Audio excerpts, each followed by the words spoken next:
In this video, we will interpret the poem Mending Wall by Robert Frost. The interpretation is divided into 3 parts. First, we will read the poem. Second, we will interpret it through structural analysis, focusing on key literary devices. And third, we will interpret the poem using textual analysis, or evidence from the text. Let's read the poem together with Quentin. Mending Wall by Robert Frost. Something there is that doesn't love a wall, that sends the frozen groundswell under it, and spills the upper boulders in the sun, and makes gaps even two can pass abreast. The work of hunters is another thing. I have come after them, and made repair, where they have left not one stone on a stone, but they would have the rabbit out of hiding, to please the yelping dogs. The gaps, I mean. No one has seen them made or heard them made. But at spring mending time we find them there. I let my neighbor know beyond the hill. And on a day we meet to walk the line and set the wall between us once again.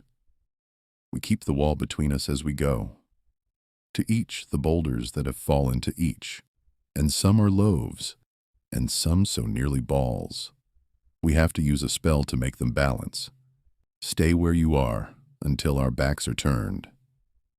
We wear our fingers rough with handling them. Oh, just another kind of outdoor game. One on a side. It comes to little more. There where it is, we do not need the wall. He is all pine and I am apple orchard. My apple trees will never get across, and eat the cones under his pines, I tell him.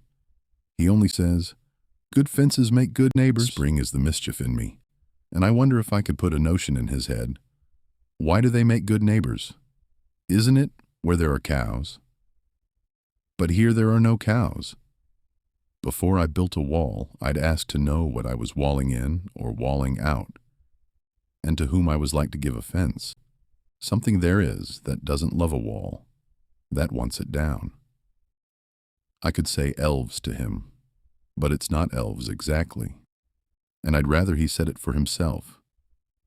I see him there, bringing a stone grasped firmly by the top in each hand, like an old stone savage armed. He moves in darkness as it seems to me, not of woods only, in the shade of trees. He will not go behind his father's saying, and he likes having thought of it so well, he says again, "Good fences make good neighbors." Thank you, Quentin, for reading the poem. Now, let's interpret Mending Wall by Robert Frost through structural analysis, focusing on the key literary devices used in the poem. These include metaphor, imagery, tone, structure, and symbolism, which help reveal the deeper meaning behind the speaker's questioning of the wall. The wall in Mending Wall functions as a metaphor for the emotional, social, and psychological barriers that people build between themselves. This idea is reflected in the lines, "Something there is that doesn't love a wall," and "Good fences make good neighbors." These opposing statements show 2 different views, one that questions separation, and another that supports boundaries based on tradition. Frost uses imagery to show how nature and human differences are presented in the poem. Images such as frozen groundswell under it and spills the upper boulders in the sun describe how natural forces repeatedly break the wall, suggesting that nature resists separation. In contrast, the line, "He is all pine and I am apple orchard," highlights the differences between the 2 neighbors. However, these differences exist without conflict, showing that separation is unnecessary. The tone of the poem highlights the contrast between the speaker and the neighbor. The speaker's tone is curious, reflective, and slightly ironic, as shown in the line, "I wonder if I could put a notion in his head," which suggests a willingness to question tradition.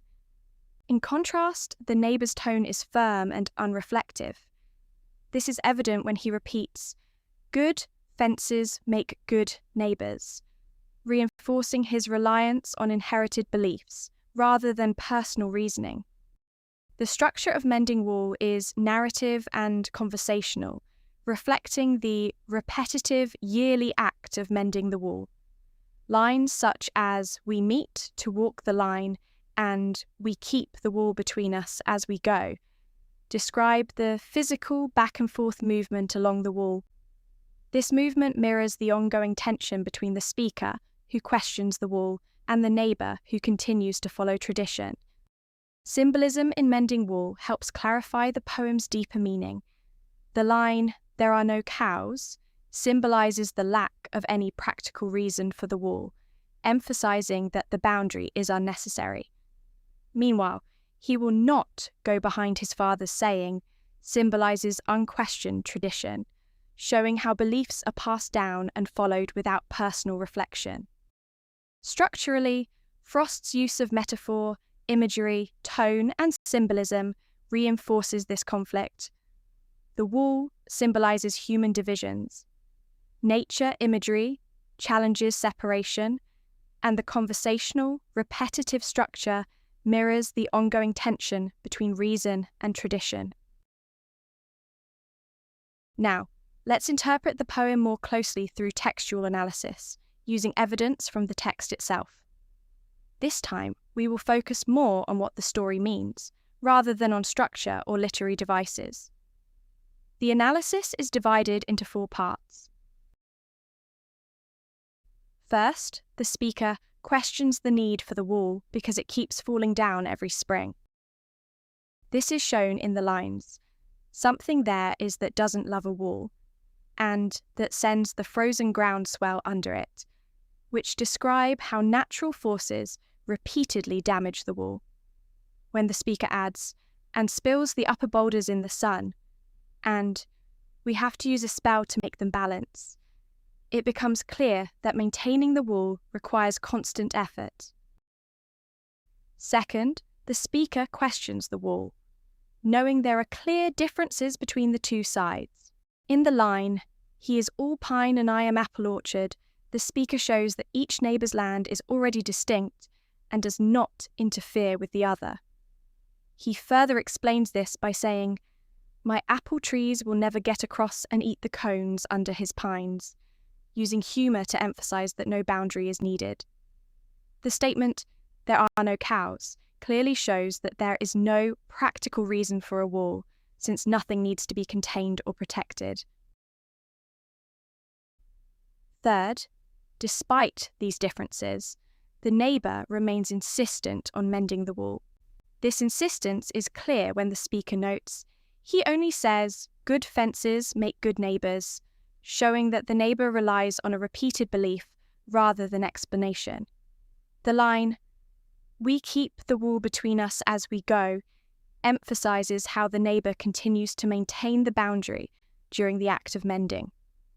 Additionally, "to each the boulders that have fallen to each" reflects the neighbour's acceptance of the task as a responsibility, reinforcing his commitment to keeping the wall intact. And finally, they end up mending the wall, showing respect for each other's choices and perspectives. The lines, "we meet to walk the line" and "set the wall between us once again" show that they continue the tradition together. This ending suggests a quiet respect for each other's choices and perspectives, as both neighbours accept their differences and continue working side by side. Despite their differing views, both neighbours continue to mend the wall, showing how people often maintain boundaries and traditions even when their purpose is uncertain. Through this poem, Mending Wall by Robert Frost invites us to reflect on why we hold on to certain beliefs and whether they still serve a meaningful purpose. Thank you for listening and learning with me. See you next time in our next video.